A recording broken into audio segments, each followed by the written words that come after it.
Ito ay rated SPG, striktong patnubay at gabay ng magulang ang kailangan. Isang mapagpalang araw mga kapamilya.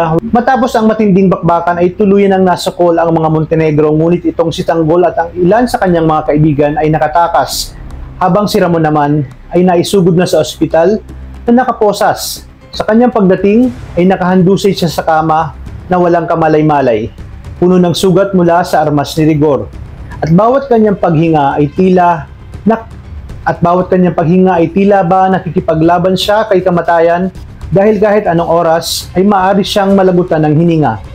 Habang siya ay nasa ospital, ay nakakulong naman sina Boss Divina, Emil, Don Julio at Marites, na tila ba nagwagina ang kapulisan.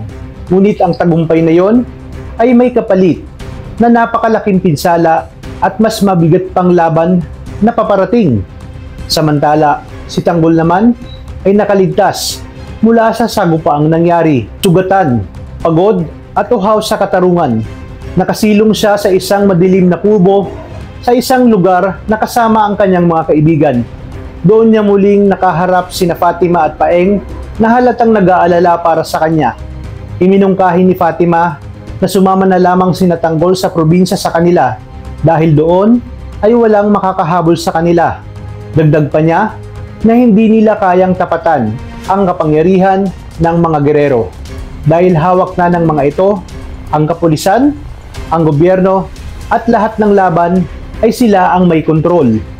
Sumang-ayon naman ang kanyang amang si Paeng at ramdam niya ang pangambang nagbabadya. Sinabi niya kay Tanggol na hindi titigil ang mga gerero at alam ng mga ito na buhay pa si Tanggol.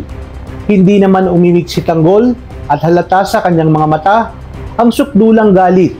Mahigpit ang pagkakakuyong ng kanyang kamao. Sa loob ng kanyang dibdib ay nag-aalab ang galit, ang sugat ng kanyang pamilya. Sinabi niya na hindi siya aalis at nanginginig sa mga nangyayari.